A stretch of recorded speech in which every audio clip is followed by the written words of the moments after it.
అందరికీ నమస్కారం. శనివారం నాడు నేను వీడియోలో అడిగినటువంటి చిక్కు ప్రశ్నకు సమాధానము ఈ వీడియో చివరిలో చెప్తానండి. ఈ వీడియోను మాత్రం మీరు స్కిప్ చేయకుండా వినండి. నేను మళ్ళీ ఒక మంచి వీడియోతో మీ ముందుకు వచ్చానండి. మనం జీవించినంతకాలం మనకి మంచి జరగాలని అందరం ఆశిస్తాం. దానిలో తప్పేమీ లేదు కదండి. కానీ దేవుని పట్ల కూడా మనకు నమ్మకం ఉండాలని నేను అనుకుంటాను. ఏది ఏమైనా నేను చెప్పినవి విని పాటించడానికి మనమందరం ప్రయత్నం చేద్దామండి. మొదటిగా ఒక మంచి సూక్తితో ప్రారంభిస్తున్నాను.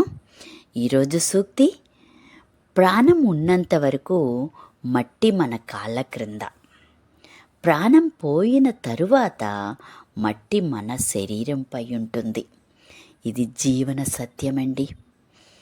మరి మనమందరం మంచిగా ఉండాలంటే కొన్నింటిని ఆచరించక తప్పదు.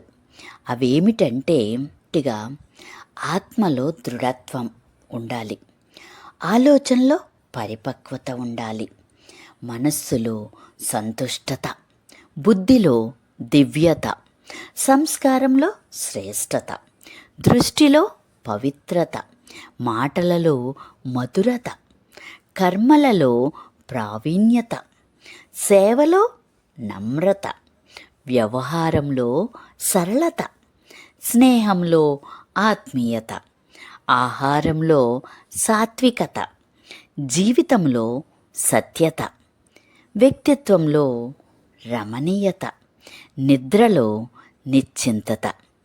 ఇవన్నీ మనకి లభించాలని చెప్పేసి నేను మనస్ఫూర్తిగా కోరుకుంటున్నాను.